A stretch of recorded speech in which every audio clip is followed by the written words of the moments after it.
நம் சரீரத்தின் நிறம் மாறலாம், ஆனால் அவர் தந்த வரம் மாறாது. அந்த வரமே நம்மை நடத்தி கொண்டு வருகிறது. அந்த வரம் வேற எதுவுமே இல்லை, தேவன் வேதம். இந்த வரத்தை அவர் தந்து விட்டால் அது ஒரு நாளும் மாறாது. யார் வேணா என்ன வேணா உங்ககிட்ட வந்து சொல்லிட்டு ஒல்லி ஆயிட்டீங்க, குண்டாயிட்டீங்க, உங்களுடைய நிறம் மாறி விட்டது அப்படின்னு சொன்னாலும் கவலைப்படாதீங்க. தேவனோடு இருக்கிற உறவு நீங்கி விட்டதுன்னு சொன்னா மட்டும் நம்மளுக்கு கவலையா இருக்கும். அதை தாண்டி மாம்சத்துல அவர்கள் என்ன சொன்னாலும் காதுல வாங்காதீங்க. அவர் கூட இருக்கிற உறவு உங்களுக்கு ஒரு நாளும் மாறக்கூடாது. நம்ம வீண் வார்த்தைகளுக்கு தேவையில்லாம அதற்கு வாய்ப்பு கொடுக்காமல் நேரடியாக தேவனுடைய வார்த்தைக்குள்ளாக போகலாம். இன்றைக்கு நம்ம வந்து பார்க்கக்கூடியது இந்த பாகம் 3. ஆல்ரெடி நம்ம பாகம் 1 பாகம் 2 நம்ம வந்து பார்த்தோம். உங்களுக்கு இன்னும் கொஞ்சம் புரியணுன்றதுக்காக ஒரு 2 minutes அந்த பாகம் 1 என்ன பார்த்தோம், பாகம் 2 என்ன பார்த்தோம் அப்படின்னு சொல்லிட்டு பாகம் 3க்குள்ள போறேன். எனக்கு தேவன் கொடுத்த நேரத்துக்குள்ளாக நான் வந்து முடித்து கடந்து போகலான்னு பார்க்குறேன். எடுத்து நம்ம வந்து வாசிக்கலாம்.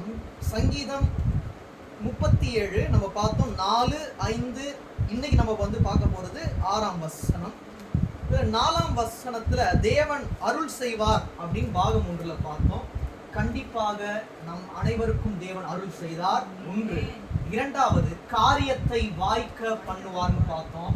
நம்ம என்னென்ன காரியங்கள் கடந்த நாட்கள்ல தேவனுக்கு பிரியப்பட்டு செய்தோமோ அதையெல்லாம் தேவன் வாய்க்க பண்ணினார். 2வது இன்று நம்ம வந்து பார்க்கக்கூடியது 37:6. நான் அதற்கு உள்ளாக போறதுக்கு முன்பதாக 4ஆம் வசனத்துல நம்ம வந்து பார்த்தோம். அது ஒரு தடவை வந்து வாசிங்க. கர்த்தரிடத்தில் மனமகிழ்ச்சியாயிரு, அவர் உன் இருதயத்தின் வேண்டுதல்களை உனக்கு அருள் செய்வார். நம் இருதயத்தின் வேண்டுதல்களை நமக்கு அருள் செய்வார். யோபுக்கு சிநேகிதர்கள் வந்து தேற்றக்கூடிய வார்த்தைகளை தந்து அருள் செய்வார் அப்படின்னு யோபு நினைத்தான். ஆனால் தேவன் எலிகூவை கொண்டு யோபுக்கு தேற்றக்கூடிய வார்த்தைகளை சொல்லி அருள் செய்தார் அப்படின்னு நம்ம பார்த்தோம். நம்ம போன ஒரு மாதத்துல பாகம் 2ல 5ஆம் வசனம், உன் வழியை வாசிங்க.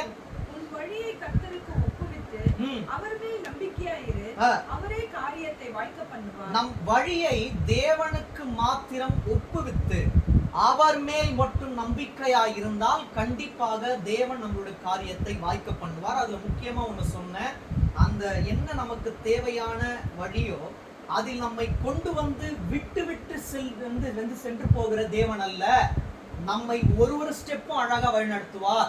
அவ்வாறு அவரே வழிநடத்தும் போது நம்மளுடைய காரியங்கள் அனைத்துமே வாய்க்கப்பட்டு திருப்தியாக மாறும் சொல்லி முடிச்சேன்.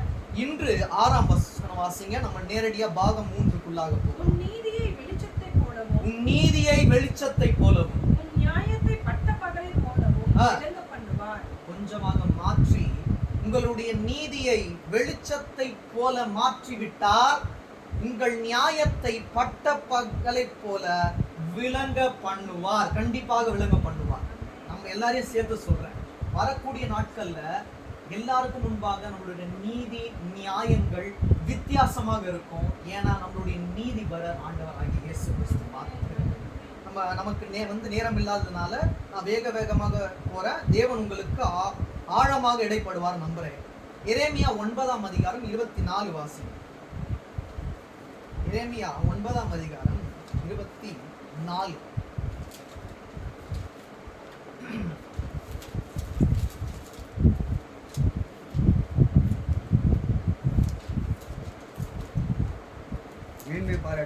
மேன்மை பாராட்டுகிறவன் பூமியிலே கிருபையையும் நியாயத்தையும் நீதியையும் செய்கிற கர்த்தர் நான் என்று என்னை அறிந்து உணர்ந்து இருக்கிறதை குறித்து மேன்மை பாராட்ட கடவன் என்று கர்த்தர் சொல்லுகிறார். மனிதர்கள் சொல்லவில்லை, கர்த்தரே சொல்லுகிறார். மேல் பிரியமா இருக்கிறேன் என்று கர்த்தர் சொல்லுகிறார். தேவன் இதுல தான் பிரியமா இருக்காராம். அவர் நமக்கு ஒரு கிருபையை கொடுத்திருக்கிறார். கிருபை பெற்ற நாம் அனைவரும் ஒரு விஷயத்தை நல்லா புரிஞ்சுக்கணும். மேன்மை பாராட்டணும்னா தேவனை குறித்து தான் மேன்மை பாராட்டணும். ஏன்னா நமக்கு அந்த நீதி நியாயங்களை கொடுக்க தேவன் ஒருவரே வல்லவராக இருக்கிறார். சொல்லுவோம் எனக்கு ஒரு ஜஸ்டிஸ் வந்து கிடைக்குமான்னு சொல்லிட்டு உலகம் முழுவதும் நம்ம வந்து சுற்றி வந்து திரிஞ்சாலும் இறுதி முடிவு இன்ஜஸ்டிஸ். நமக்கு நீதி கிடைக்காது. அவரிடத்துல ஒரு நொடி பொழுதுல முட்டி போட்டு ஆண்டவரே எனக்கு ஒரு நீதி தாங்கப்பான்னு கேட்டா அவர் நமக்கு நீதியையும் நியாயத்தையும் அள்ளித்தர வல்லவராக இருக்கிற இதுல ஒண்ணு இருக்கு. மேன்மை பாராட்டுகிறவன் பூமியிலே கிருபையையும் நியாயத்தையும் நீதியையும் செய்கிற தேவன் தான் செய்கிறார். இது கிருபையை பெற்ற குடும்பம். நீதி நியாயங்களையும் கண்டிப்பாக இந்த குடும்பம் பெற்று ஆசீர்வாதமாக இருக்கும். இதை தேவனே கொடுப்பார். நம்ம பண்ண வேண்டிய ஒரே விஷயம் மேன்மை பாராட்டணும்னா தேவனை மாத்திரமே நம்ம என்ன பண்ணணும், மேன்மை பாராட்டணும். இதை தான் என்ன பண்றாராம், தேவன் வந்து அதுலதான் பிரியமா இருக்காராம் என்று கர்த்தர் சொல்லுகிறார். உலக மனுஷங்க சொல்ற இதுல நான் பிரியமா இருக்கேன். கிருபை, நீதி, நியாயம் இதை அனைத்தையும் தர என்ன நீங்க மேன்மை பாராட்டுவீங்கன்னா இந்த குடும்பம் ஆசீர்வாதம் பெற்ற ஒரு குடும்பமாக இருக்கும். ஆதியாகமம் 1:4 வாசிங்க.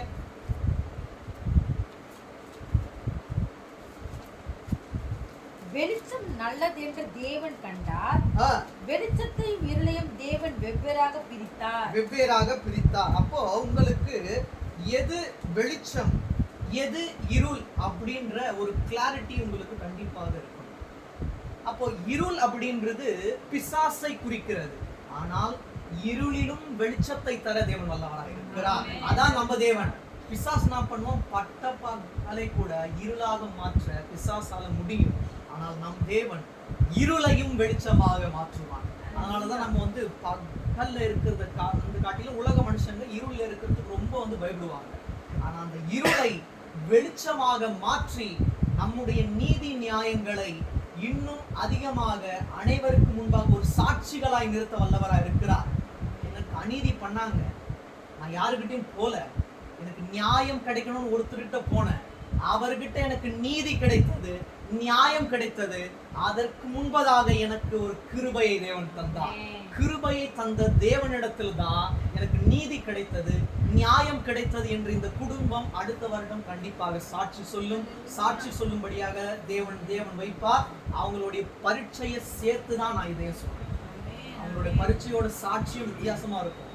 இன்று மாம்சத்துல ரொம்ப வீக்கா இருக்கலாம், அடுத்த வருடம் மாம்சமும் சரி ஆவியும் சரி உற்சாகத்தில் நீந்தி அவர்களே சாட்சி சொல்லும்படியாக வைப்பார். உள்ளத்தின் ஆழத்திலிருந்து இன்று தேவன் சொல்றதுனால சொல்றேன், கிருபை பெற்ற ஜனம் ஒரு நாளும் அநீதியாய் வாழாது, அவருக்குள்ளாக நீதி நியாயங்களை பெற்று ஆசீர்வாதமாய் மாறும். நம்புகிறோம். மாத்திரம் கைகளை உயர்த்தி அல்லேலூயா சொல்லுவோம். இன்னொன்று கூட நம்ம எடுத்து வாசிக்கலாம். சங்கீதம் 43:3. 43ஆம் சங்கீதம் 3ஆம் வசனம்.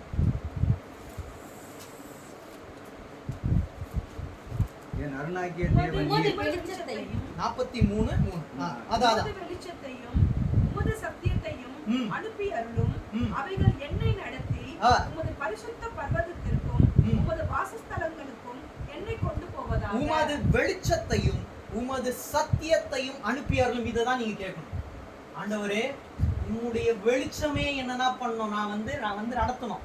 இந்த உலகத்தோட மட்டும் அந்த வெளிச்சம் இருக்காது. இந்த உலகத்துல நீங்க இருக்கிற வரைக்கும் மட்டும் அந்த ஒரு வெளிச்சம் உங்களை நடத்தாது. எது வரைக்கும் நடத்துதான் நீங்க பாருங்க. அவைகள் என்னை நடத்தி உமது பரிசுத்த பர்வதத்திற்கும் உமது வாசஸ்தலத்திற்கும் என்னை கொண்டு போவதாக. பரலோகம் மட்டும், அவர் வருகை மட்டும், அவருடைய வெளிச்சமே இந்த குடும்பத்தை ஆட்கொள்ளும். வெளிச்சம் வேற ஒண்ணுமே கிடையாது. ஆதியில வெளிச்சம் இல்ல. சிலர் கேள்விகள் கேட்கலாம். வெளிச்சம் அந்த ஒரு வெளிச்சம் அந்த உருவாகிறதுக்கு முன்பதாக எப்படி வெளிச்சம் இருந்தது? தேவனே வெளிச்சமா இருந்தார். அவர்தான் எவர்லாஸ்டிங் லைட், எட்டர்னல். அவர்தான் நித்தியமாய் தேவனே வெளிச்சமாய் இருப்பார். அப்ப எங்கெங்க வெளிச்சம் வருதோ இந்த பிதாவாகிய தேவன் தான் அந்த ஒரு வெளிச்சம். அவரே நித்தியமாய் இந்த வீட்டுக்கு பிரகாசம் உள்ள ஒரு வெளிச்சமாக இருப்பார். மறுபடியும் வாசிங்க. உமது வெளிச்சத்தையும் உமது சத்தியத்தை அனுப்பி அருளும். அவருடைய வெளிச்சம் உங்கள் மேல் படுமானால் சத்தியத்தை அறிந்து கொள்வீர்கள், சத்தியம் உங்களை விடுதலையாகும். அதனாலதான் சத்திய ஆவியானவர் தேற்றரவாளன் உங்களுக்குள் இருக்கிறார். நான் சில இடத்துல வந்துட்டு ஏன் நீங்க அது வந்து அந்த சத்தியா வந்து ஆவியானவர் வந்துட்டு அதாவது தேற்றரபாலன் சில இடத்துல நான் வந்து ப்ரீச் பண்ணும்போது ஆவியானவர் எனக்கு வந்து இப்படி வந்து சொல்லுவாரு. என்ன சொல்லுவாருன்னா, பிதாவாகிய தேவன் இருந்தார், இயேசு கிறிஸ்துவாய் மாம்சத்தில் வெளிப்பட்டார், பரிசுத்த ஆவியானவராய் இருதயத்தில் இருக்கிறார், தேற்றரவாளனாய் வரப்போகிறார் அப்படின்னு சொல்லிட்டு நான் ஒரு பிரசங்கத்துல சொல்லிட்டேன். என்னை வந்து இது வந்து கேள்வி கேட்டாங்க. அவர் எப்படி ஆல்ரெடி நமக்குள்ளதான் இருக்காரு, நீங்க எப்படி சொல்லலாம்னா, நான் தேவனுடைய வார்த்தை அன்றி ஒரு வார்த்தையை நான் மீறி வந்து சொல்ல மாட்டேன், தவறியும் வந்து போகாது. நான் சொன்னேன், சத்தியத்தை அறிந்தவர்களுக்குள் தேற்றரவாளன் இருக்கிறார், சத்தியத்தை அறியாதவர்களுக்குள் தேற்றரவாளன் இல்லை. நம்மளுடைய இருதயத்தில் வந்து விட்டார், சத்தியத்தை அறியாதவர் அந்த அறிவு இல்லை பார்த்தீங்களா, அவங்களுக்குள்ள அவர் வரவில்லை. இப்பொழுது சொல்லுங்க, தேற்றரவாளன் உங்களுக்குள்ள இருக்காரா இல்லையா? இருக்காரு. அவங்க கிட்ட நான் வந்து கேட்டேன், இருக்காரா இல்லையா? இருக்காரு. அப்போ உங்களுக்கு இந்த கேள்வியை வந்து இருக்கக்கூடாது. அப்போ உங்களுக்குள் இருப்பார், ஆனா அவரே வந்து விளக்குவார், எனக்குள்ள இருக்காரு. அப்போ யாருக்குள்ள சத்தியம் இல்லையோ தேற்றரவாளன் வரவில்லை. சத்தியத்தை அறிந்த நம்முடைய இருதயத்துக்குள் தேற்றரவாளன் வாசம் செய்து கொண்டே இருக்கிறார். இரண்டாவதாக தேவன் முக்கியமாக சொல்றாரு, வெளிச்சத்தை நீங்கள் அறிந்தீர்களானால் சத்தியம் உங்களை ஆட்கொண்டு நீதிக்குள்ளாக நியாயத்துக்குள்ளாக வழிநடத்தும். இன்னும் கூட நம்ம எடுத்து வாசிக்கலாம். யோபு 33:28 வாசி. யோபு 33:28 ரொம்ப ரொம்ப முக்கியமான ஒரு வார்த்தை. என் ஆத்துமா படுகுழியிலே இறங்காதபடி, என் ஆத்துமா படுகுழியில் இறங்காதபடி அவர் அதை ரட்சிப்பார், அவர் அதை ரட்சிப்பார். ஆகையால் என் பிராணன் வெளிச்சத்தை காணும் என்று சொல்லுவான். அப்போ யோபு அழிந்து சரிந்து விழுந்துடுவான் அப்படின்னு சகோதரர்களும் அவனுடைய சிநேகிதர்களும் சுற்றத்தாரும் நினைத்திருக்கலாம். அவருக்கு எவ்வளவு சகோதரர்கள் இருந்தாங்க அதெல்லாம் டீட்டெயில்டா ஃபுல் ஃப்ளெட்ஜா நம்ம வந்து அதை பத்தி நம்ம வந்து பார்க்க போறது இல்லை. யோபை குறித்து அநேக விதமா நினைச்சிருக்கலாம். பாசிட்டிவா நினைச்சதை விட நெகட்டிவா தான் வந்து அவன் அழிஞ்சிருவான்னு அவங்க வந்து நினைச்சாங்க. ஆத்துமா படுகுழியில் சென்று விடும் அப்படின்னு நினைச்சாங்க. இந்த குடும்பத்தாரையும் யாராவது அப்படி நினைத்தால் கவலைப்படாதீங்க. உங்களுடைய ஆத்துமாவை படுகுழியில் போகும்படியாக தேவன் ஒரு நாளும் வைக்க மாட்டார். அதனாலதான் சொல்றாரு, என் ஆத்துமா படுகுழியில் இறங்காதபடி. அவருடைய நம்பிக்கை பார்த்தீங்களா? என்னோட ஆத்துமா படுகுழியில் வந்து இறங்காதபடி, நான் தோற்று சரிந்து விழாதபடி வெற்றியை தர தேவன் வல்லவர். யோபு கதை இருந்தது, தோல்வி நினைச்சாங்க, தேவன் வெற்றியை தந்தார். வெற்றினா சாதாரண வெற்றி இல்ல, ரெட்டிப்பான வெற்றி. 50 மார்க்னு வந்து நினைச்சிருப்பாங்க, 100 கொடுத்துருவாரு. நமக்கு அறியாது. தேவன் வித்தியாசங்களை அற்புதமாய் செய்யக்கூடிய தேவன். நாம் அறிந்ததை காட்டிலும் அறியாததை வித்தியாசமாய், நம்முடைய நினைவுகளை காட்டிலும் அவருடைய நினைவுகள் மேம்பட்டது, வந்து ஒரு மேம்பட்டதா இருக்குது. அதனால அவர் என்ன நினைக்கிறாரோ அதை நம்ம புரிஞ்சுக்க முடியும். ஆனா நம்மள வித்தியாசமா வந்து நடத்துவாரு. நம்மளோட ஆத்மாவை படுகுழியில் போகும்படியாக ஒரு நாள் விடமாட்டார். அவர் அதை ரட்சிப்பார். என்னோட ஆத்மாவை தேவன் ரட்சிப்பார்னு சொல்றவங்க மாத்திரம் கைகளை உயர்த்து. ஆகையால் என் பிராணன் வெளிச்சத்தை காணும். மூன்றாவது, உங்களுடைய பிராணன் வெளிச்சத்தை காணும்படியாக தேவன் செய்வார். அப்பொழுது நீங்கள் அல்ல, உங்களுக்கு விரோதமாய் யார் எழும்பினார்களோ அவர்கள் தேவன் உங்களுக்கு நீதியையும் நியாயத்தையும் தந்ததை அந்த கண்கள் காணும். நீங்கள் வந்து சாட்சிகளா இருக்க மாட்டீங்க, அவங்க சாட்சிகளா இருப்பாங்க. நாங்க ஏதோ நினைச்சோம், நீங்க படுகுழியில விழுந்துருவீங்கன்னு நினைச்சோம். ஆனால் தேவன் உங்களுக்கு வெளிச்சமாய் இருந்தார். உங்களுடைய பிராணனை அவருடைய வெளிச்சமே காப்பாற்றியது. நீதி நியாயத்தை பெற்று நீங்கள் சாட்சிகளாய் இருக்கிறது எங்களுடைய சொந்த கண்கள் காணுகிறது என்று அநேகர் சாட்சி சொல்லும்படியாக வைப்போம். இன்னொன்று கூட நம்ம எடுத்து வந்து வாசிக்கலாம். மத்தேயு 4:15-16. இது ஒரு உங்களுக்கு ஒரு வேதாகம ஒரு ஆழமா கூட இருக்கும். இந்த வசனம் ஒரு பைபிள் ஸ்டடியா கூட இருக்கும். ஏன்னா இதுல ஒரு விஷயம் ஆழம் இருக்கு. தேவன் மட்டும்தான் மறைப்பொருள்களை நமக்கு வந்து வெளிப்படையாக சொல்லுகிற தேவன். சில ஊழியர்கள், நான் என்னைய சேர்த்து சொல்றேன், சில ஊழியர்கள் மறைப்பொருள்களை மறைமுகமாக சொல்லலாம். தேவன் மறைப்பொருள்களை வெளிப்படையாக சொல்லக்கூடிய தேவன். இன்று இது உங்களுக்கு ஒரு வேத பாடமா இருக்கும். இதுல நீங்க வாசிங்க 4:15. இருளில் இருக்கும் ஜனங்கள் பெரிய வெளிச்சத்தை கண்டார்கள். மரண இருளின் திசையில் இருக்கிறவர்களுக்கு வெளிச்சம் உதித்தது என்று ஏசியா தீர்க்கதரிசியால் உரைக்கப்பட்டது நிறைவேறும்படி இப்படி நடந்தது. அப்போ அந்த ஏசாயா புஸ்தகத்தில் எழுதப்பட்டிருக்கிறது, இதே வார்த்தை எழுதப்பட்டிருக்கிறது. அதை உறுதிப்படுத்தும்படியாக இந்த வார்த்தை இங்கே எழுதப்பட்டிருக்கிறது. இப்ப இதை இங்க வச்சுக்குங்க. நம்ம ஏசாயா 9ஆம் அதிகாரம் 2ஆம் வசனத்தை வாசிங்க. ஏசாயா 9:2. இருளில் நடக்கிற ஜனங்கள் பெரிய வெளிச்சத்தை கண்டார்கள். பெரிய வெளிச்சம்லாம் கிடையாது, பெரிய தேவன் இருக்கும்போது பெரிய வெளிச்சம் தான். மரண இருளின் தேசத்தில் குடியிருக்கிறவர்களின் மேல் வெளிச்சம் பிரகாசித்தது. அந்த ஜாதியை திரளாக்கி அதற்கு மகிழ்ச்சியை பெருக பண்ணினேன். மகிழ்ச்சியை கண்டிப்பாக இந்த குடும்பத்துக்கு தேவன் என்ன பண்ணுவார்? பெருகும்படியாக பண்ணுவார். இப்ப அங்க வாசிங்க மத்தேயு 4:14.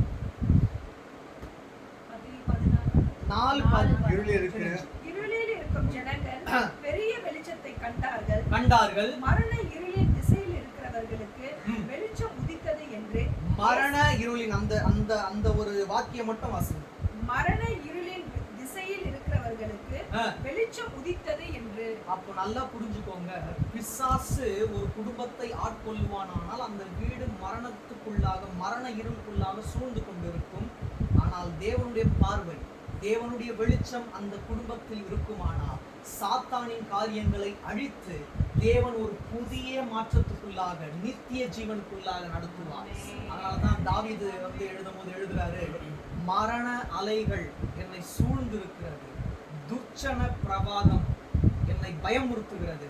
ஆனா தேவன் அப்படியே விட மாட்டார். சந்தோஷத்தின் அலையில என்னை நிரப்பி ஆசீர்வதித்து அவரே எனக்கு முன்பாக இருந்து போராடுவார் அப்படின்னு சொல்லிட்டு தாவீது சொல்றாரு.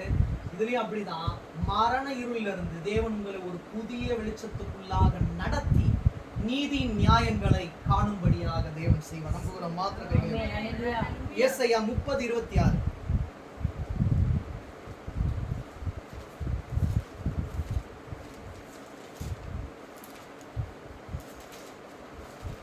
ஏசாயா 30:26. கர்த்தர் தமது ஜனத்தின் முறிவை கட்டி அதன் அடிகாயத்தை குணமாக்கும் நாளிலே சந்திரனுடைய வெளிச்சம் சூரியனுடைய வெளிச்சத்தை போலவும் சூரியனுடைய வெளிச்சம் ஏழைத்தனையாய் 7 பகலில் வெளிச்சத்தை போலவும் இருக்கும். அப்போ தேவன் ரெட்டிப்பாலாம் இல்ல, into 7 தான், +7 தான் உங்களை தேவன் ஆசீர்வதிப்பார். சாதா ஒரு சூரியனை நம்மளால பார்க்க முடியல, into 7 +7 அப்படின்னா அந்த பிரகாசம் எப்படி இருக்கும் பாருங்க. தேவன், அதாவது பிசாசு என்ன பண்ணுவான், உங்களை ஒரு பாழடைஞ்ச இருளுக்குள்ளாக உங்களை என்ன பண்ணணும், தங்கணும்னு பார்ப்பான். தேவன் 7 மடங்கு பிரகாசத்தை தந்து இந்த குடும்பத்துக்கு முழுவதுமாக வெளிச்சமாக இருப்பார். பாருங்க, கர்த்தர் தமது ஜனத்தின் முறிவை கட்டி அதன் அடிக்காயத்தை குணமாக்கும் நாளிலே. மனிதர்கள் இல்ல டாக்டர்ஸ் கூட மேல் காயத்தையும் இல்ல ஷார்ட் டேர்ம் அந்த மாதிரியான காயத்தையும் தான் குணமாக்க முடியும். அவருக்கு தெரியும், அடிக்காயத்தை குணமாக்கினால்தான் நம்மளுடைய மேல் காயமும் குணமாகும். அவருக்கு தெரியும். அப்படின்னா உங்களை இருளுக்குள்ள நடத்த மாட்டாரு, உங்களை வெளிச்சத்துக்குள்ளாக நடத்தி உங்களுடைய அடிக்காயத்தை தேவனே மாற்றுவார். அவரே குணமாக்கும் வைத்தியராக இருப்பார். மற்ற டாக்டர்ஸ் எல்லாம் எல்லாமே அந்த நியூராலஜி அப்படின்னு சொல்லிட்டு யூராலஜி சம்திங் எல்லாமே வந்து அதுக்கு ஸ்பெஷலிஸ்ட் இருப்பாங்க. தேவன் மாத்திரம்தான் உடலுக்கும் உயிருக்கும் ஆத்மாவுக்கும் ஸ்பெஷலிஸ்ட். அவருக்கு தெரியும் உங்களுக்கு எப்ப விடுதலை கொடுக்கணும். வியாதி வரலாம், சோதனை வரலாம், நம்மை அவ்வாறு கைவிடுகிற தேவன் அல்ல. வியாதிப்பட்ட நம்மை தான் தூக்கி எடுக்கிற தேவன். அனைவராலும் தள்ளப்பட்ட நம்மை தான் எடுத்து உயர்த்தி சாட்சியாய் வைக்கிற தேவன். இன்னொரு தடவை கூட நம்ம அதை வாசிக்கலாம். கர்த்தர் தமது ஜனத்தின் உரிமை கட்டி அதன் அடிக்காயத்தை குணமாக்கும் நாளிலே சந்திரனுடைய வெளிச்சம் சூரியனுடைய வெளிச்சத்தை போலவும் சூரியனுடைய வெளிச்சம் சந்திரனுடைய வெளிச்சம் சூரியனுடைய வெளிச்சத்தை போலவும் தேவன் உங்களுக்கு கொடுக்கக்கூடிய ஒரு உண்மையான ஒரு வாக்குத்தத்தம் எழுதி வச்சுக்கோங்க. சந்திரனுடைய வெளிச்சம் சூரியனுடைய வெளிச்சத்தை போலவும் அப்படின்னா உங்களுக்கு எளிதாக சொல்லணும் என்றால் இருள கூட நீங்க கண்டிப்பாக வெளிச்சத்தை காண்பீர்களா? அடுத்தது சூரியனுடைய வெளிச்சம் 7 அத்தனையா 7 பகலின் வெளிச்சத்தை போலவும் இருக்கும். 7 நாள் சூரியன் ஒன்றாக ஒரே நாள்ல வந்தா எப்படி இருக்கும்? அது போல அவருடைய பிரகாசம் வெளிச்சத்தை போல வீடு முழுவதும் இல்லை, நீங்க எங்கெங்க போறீங்களோ அங்க முழுவதும் இருக்கும். எப்படி மோசேவை பார்த்து அந்த பிரகாசத்தை பார்த்து ஜனங்கள் பயந்தார்களோ, மோசேக்கு பயப்படல, அவரோடு இருந்த தேவனுக்கு பயந்தார்கள், அந்த பிரகாசத்திற்கு பயந்தார்கள். அந்த பிரகாசம் உங்களுக்கு ஏழந்தனையாய் வெளிச்சமாய் இருக்கும். உங்களுடைய நீதி நியாயங்களை நீங்களும் காண்பீர்கள், அநேகர் காணும்படியாக தேவன் செய்வார். இன்னும் கூட நம்ம எடுத்து வாசிக்கலாம். 2 கொரிந்தியர் 4ஆம் அதிகாரம் 5-6 வாசிங்க. 2 கொரிந்தியர் 4ஆம் அதிகாரம். நாங்கள் எங்களையே பிரசங்கியாமல் கிறிஸ்து இயேசுவை கர்த்தர் என்றும் எங்களையே இயேசு கிறிஸ்து நிமித்தம் உங்கள் ஊழியக்காரர் என்று பிரசங்கிக்கிறோம். ஒரு ஊழியன் ஒரு பிரசங்கம் செய்வானால் அவனுடைய பிரசங்கம் இவ்வாறு தான் இருக்கும்.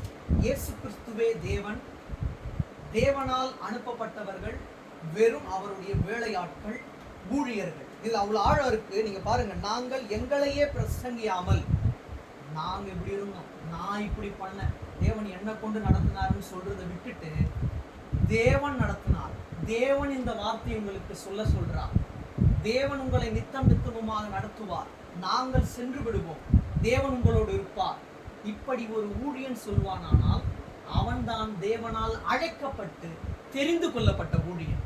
அதனாலதான் பவுல் அங்க வந்து சொல்றாரு. ஏன் இதை உங்களுக்கு சொல்றேன்னா, ஏன் உங்களுக்கு அதை வந்து சொல்றேன்னா உங்களுக்கு புரியணுன்றதுக்காக நான் இன்னும் ஆழமா உங்களுக்கு வந்து சொல்றேன்.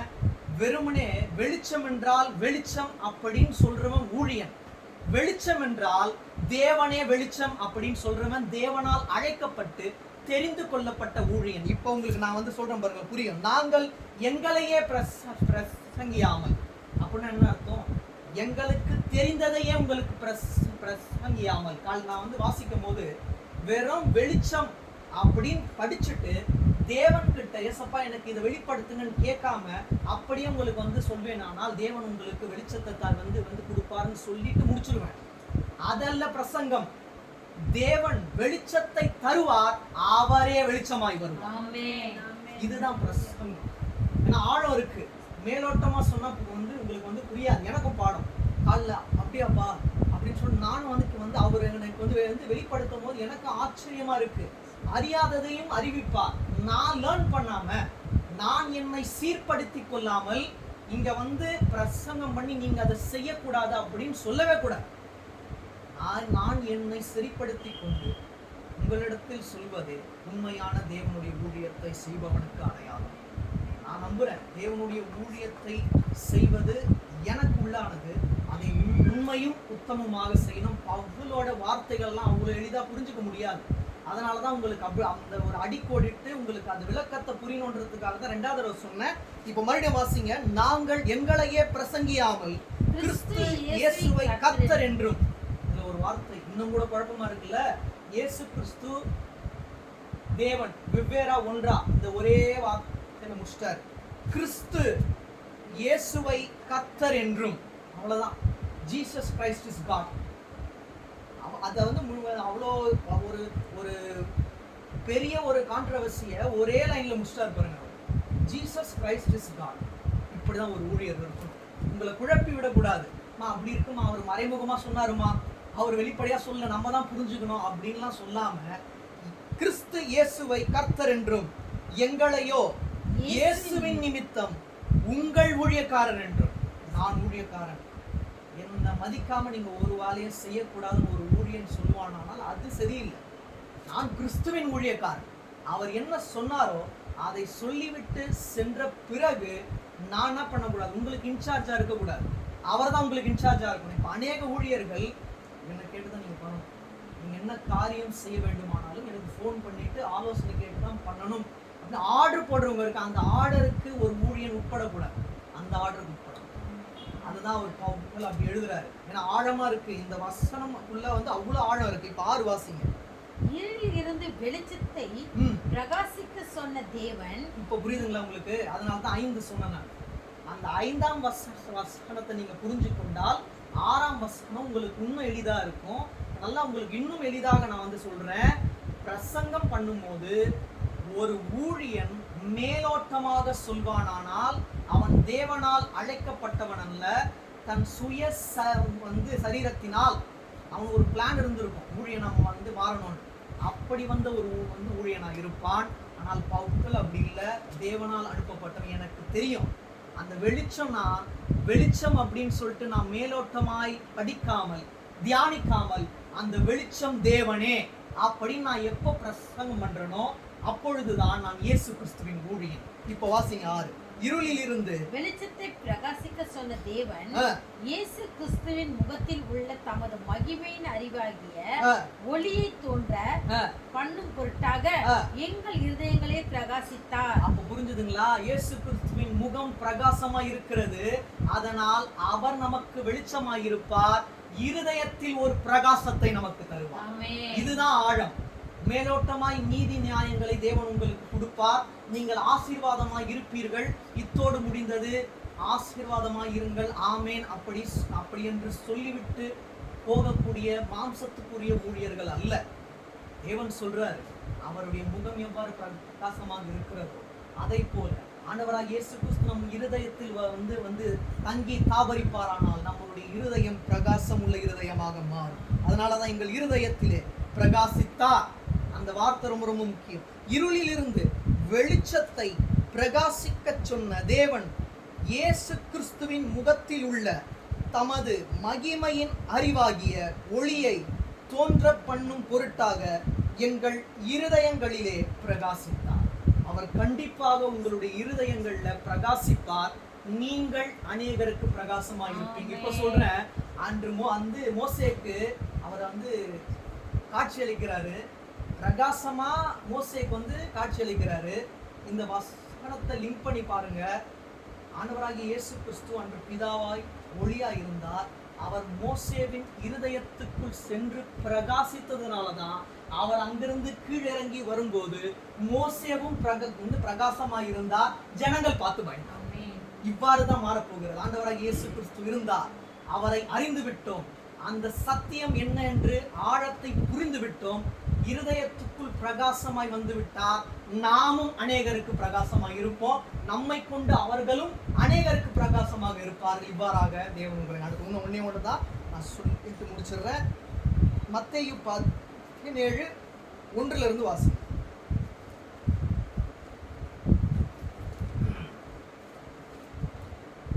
நாளைக்கு பின்பு இயேசு பேதுருவையும் யாக்கோபையும் அவருடைய சகோதரனாகிய யோவானை கூட்டிக் கொண்டு தனித்திருக்கும்படி உயர்ந்த மலையின் மேல் போய் 12 சீஷர்கள் இருந்தார்கள். உங்களுக்கு நல்லா வந்து தெரியும். ஆனா ஆண்டவராகிய இயேசு கிறிஸ்து கிட்ட இருந்த ஒரு அறிவு ஞானம் நம்ம யாருக்கிட்டே இருக்காது. அவர் பாருங்க, யாரை எங்க வந்து கூட்டிட்டு போனோம் அப்படின்னு தேவனுக்கு அறிந்திருந்தது. 3 பேரை தான் அழைத்து கொண்டு போறார். யாராரு? பேதுரு, யாக்கோபு, யோவான். 3 பேரை உயர்ந்த ஒரு மலையில கூட்டி கொண்டு போறார். அப்படியே வாசி 8 வரைக்கும் வாசி. அவருக்கு முன்பாக மறுரூபமானார். அவருக்கு முன்பாக மறுரூபமானார்னு என்ன அர்த்தம்? the word அப்படின்னா மறுரூபம்னா அவரோட ஃபேஷியல் சேஞ்ச் ஆச்சு, அவரோட ரூபமும் மாறினது. அப்படின்னா அவர் மாம்சத்தில் இருந்தபோது அவருக்கு இருந்த தோற்றம் மாம்சத்துக்குள்ளான தோற்றம், அது உண்மையான தோற்றம் இல்லை. அதனாலதான் அவர் வந்து மரித்து உயிர் தெழுந்த பிறகு மகதலேனா மரியாள் வந்து பார்க்கறாங்க, அவரை பார்க்கறாங்க, அவர்கள் கூட இருந்ததெல்லாம் நன்றாக தெரிந்தது. ஆனாலும் தோட்டக்காரர் என எண்ணி ஆண்டவராக இயேசு கிறிஸ்து கிட்டே இங்க இருந்த இயேசு கிறிஸ்து இங்க காணும் அப்படின்னு அவர்கிட்டே வந்து கேட்கறாங்க. ஏனென்றால் அவர் மறுரூபமானார். இங்கேயும் அதே தான் அவரை. அப்பா நீங்க வந்து இதை வந்து உள்ளத்தின் ஆழத்திலிருந்து வாசிச்சு பார்த்தீங்கன்னா பேதுருக்கும் சரி யாக்கோபுக்கும் சரி யோவானுக்கும் சரி புரிஞ்சிருக்கணும். 8ஆம் வசனத்துல இப்போ ஆனா நான் உங்களுக்கு வந்து 8ஆம் வசனத்துல தான் இவங்களுக்கு ஒரு புரிதலே வருது. அதுக்கப்புறமா மோசே, எலியா, உங்க மூவருக்கும் ஒரு கூடாரம் போடலாமா இப்படின்லாம் மாம்ச சிந்தையில கேட்க ஆரம்பித்தவன் யாரு? பேதுரு. ஆரம்பத்துல ஆண்டவராகிய இயேசு கிறிஸ்துவே சாட்சி சொல்றார், நீங்க எல்லாம் யார் என்று என்ன வந்து சொல்றீங்க அப்படின்னு கேட்கும் போது, நீர் தான் ஆண்டவராகிய பிதா அப்படின்னு சொல்லும் போது, இதை வந்து மாம்சமும் ரத்தமும் உனக்கு வெளிப்படுத்தவில்லை, பரலோகத்தில் இருக்கிற பிதாவே வெளிப்படுத்தினார் சாட்சி பெற்றவன் மோசே, எலியா. உங்களுக்கு வந்து மூவருக்கும் ஒரு கூடாரம் போடலாம், நம்ம இங்கேயே தங்கலான்றவர் ஆயிட்டான். அவர் இம்ப்ரெஸ் பண்ணோம்ல அவருடைய வேர்ட்ஸ்ல. ஆனால் அவன் ஒன்று அறியாது இருந்தான். இறுதியாக நீங்க பார்க்கும்போது உங்களுக்கு ஒரு ஆச்சரியமா இருக்கும். அப்படியே வாசிங்க. அவர் முகம் சூரியனை போல பிரகாசித்தது. இப்ப புரியுதுங்களா? அவருடைய முகம் அவர்தான் பிரகாசமான சூரியன், அவர்தான் அந்த ஒரு வெளிச்சம். அவர் வஸ்திரம் வெளிச்சத்தை போல வெண்மையாயிற்று. கேரக்டர் பார்த்தீங்களா? முகம், வஸ்திரம், சில இடங்கள்ல அவரே வெளிச்சம், அவரே உங்களுக்கு நித்திய வெளிச்சமாக இருப்பார். அப்ப அவர்தான் கேரக்டர். அந்த ஒரு அந்த எக்ஸ்பிளனேஷன் தான் உங்களுக்கு மாறும், ஆனால் எல்லாமே ஒண்ணுதான். அவருடைய முகம் சூரியனை போல பிரகாசித்தது. இந்த குடும்பத்திற்கு அவர் பிரகாசமுள்ள ஒரு சூரியனாய் இருப்பார். ஒன்று, அவர் வஸ்திரம் வெளிச்சத்தை போல வெண்மையாயிற்று. அப்படின்னா அவர் உங்கள் குடும்பத்தில் வெளிச்சமாய் இருக்கும்போது உங்களுடைய வாழ்க்கை வெண்மையாக மாறும். கீழே வாசிங்க. அப்போது மோசேயும் எலியாவும் அவரோடு பேசுகிறதாக அவர்களுக்கு காணப்பட்டார்கள். அப்போது பேதுரு இயேசுவை நோக்கி, ஆண்டவரே, நாம் இங்கே இருக்கிறது நல்லது, உமக்கு சித்தமான இங்கே உமக்கு ஒரு கூடாரமும் மோசேக்கு ஒரு கூடாரமும் எலியாவுக்கு ஒரு கூடாரமாக 3 கூடாரங்களை போடுவோம் என்றான். அவன் பேசுகையில் இதோ ஒளி உள்ள ஒரு மேகம் அவர்கள் மேல் நிழலிட்டது. ஒளி உள்ள ஒரு மேகம் அவர்கள் மேல் நிழலிட்டது. இவர் என்னுடைய நேசகுமாரன், இவரின் பிரியமா இருக்கிறேன், இவருக்கு செவி கொடுங்கள் என்று அந்த மேகத்திலிருந்து ஒரு சத்தம் உண்டாயிற்று. சீஷர்கள் அதை கேட்டு பூக்குப்புற விழுந்து மிகவும் பயந்தார்கள். அப்போது இயேசு வந்து அவரை தொட்டு, எழுந்திருங்கள், பயப்படாதீர்கள் என்றார். 8 தான் ரொம்ப முக்கியம். வாசிங்க. அவர்கள் தங்கள் கண்களை ஏறெடுத்து பார்க்கையில் இயேசுவை தவிர வேறு ஒருவரையும் காணவில்லை. இது இவர்கள் மூவருக்குமான பரீட்சை, எக்ஸாம் தான். இவங்க ஆவிக்குள்ளாக இருக்காங்களா இல்ல மாம்சத்துக்குள்ளாக இருக்காங்களா? ஆவிக்குள்ளாக இருந்தா அந்த காட்சியை கண்டு யார் நீங்க கூட்டிட்டு வந்தாலும், மேல இருந்து எங்களுக்கு வந்து சத்தம் வந்தாலும், நீங்க மட்டும்தான் தேவன் அப்படின்ற ஒரு வைராக்கியம் அவர்கள் மூவருக்கு இருந்திருக்கும். ஆனா பேதுருக்கு அப்படி கிடையாது. மாம்சத்துல திங்க் பண்ண ஆரம்பிச்சிட்டான். இயேசு ஒரு வல்லமை உள்ளவர். மோசே ஆரம்ப காலகட்டத்தில் அவ்வளவு வல்லமையா எடுத்து இவங்க மூவரும் எங்க கூட இருந்துட்டாங்கன்னா, இவங்களை கேம்பிங் பண்ணி ஒரு கூடாரத்துல வைத்து போகும்போது இவர்களை கூட்டிக் கொண்டு போய் வல்லமையுள்ள மூவர் எங்க கூட இருக்காங்க அப்படின்னு சொல்லலாம் அப்படின்னு பேதுருக்கு திட்டம் இருந்திருக்கலாம். அதனாலதான் இறுதியாக நீங்கள் கண்டதெல்லாம் காணல் நீர் என்று மறைமுகமாக இயேசு என்ன பண்றார் சொல்றார். அதான் 8, அவர்கள் தங்கள் கண்களை ஏறெடுத்து பார்க்கையில். ஏறெடுத்துன்னு என்ன அர்த்தம்? இப்படி ஒண்ணு ஏறெடுத்து பார்க்கையில். அப்ப மேகத்தில் இருந்தவரும் இங்கு இருந்தவரும் வந்து வெவ்வேறு அல்ல, ரெண்டுமே ஒருவர் தான். வேர்ட்ஸ் தான் மாறும். புரியாததுனாலதான் பிரசங்கமும் புரியாதபடியே இருக்கிறது. ஏறெடுத்து பார்க்கையில் அவர்கள் கண்டது இயேசு கிறிஸ்து ஒருவரை மாத்திரமே. பிதாவும் அவர்தான், மோசேவோடு இருந்தவரும் அவர்தான், இப்போ பேதுருவோடு இருக்கிறோம் அவர்தான், இன்று நம்மோடு இருக்கிறோம் அவர்தான். பிரகாசமாக இஸ்ரவேல் ஜனங்களை நடத்தி கொண்டு வந்த அந்த சூரியனும் அவர்தான். இன்று நம்மை சூரியனை போல ஏழந்தனையாய் வெளிச்சத்தை தந்து நீதி நியாயங்களை கண்டு ஆசீர்வாதமாய் வைக்க போற தேவனும் அவர்தான் பட்டப்பொருள். இருளிலும் வெளிச்சத்தை தரக்கூடிய நித்திய ஒரு வெளிச்சமாக இருக்கிறார். இறுதியாக 37:6 வாங்க, அதை பார்த்துட்டு முடிக்கலாம். சங்கீதம் 37:6.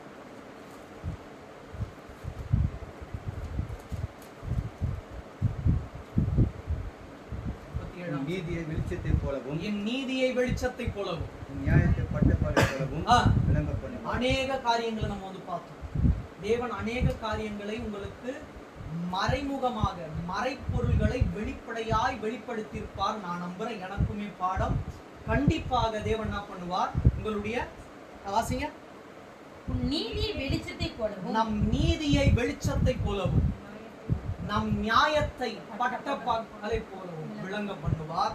அப்படி விளங்கும் போது அனைவரும் கண்டு தேவன் உங்களோடு இருக்கிறார். அந்த நித்திய வெளிச்சம் இந்த குடும்பத்தை ஆட்கொண்டு வழிநடத்தி வந்தது.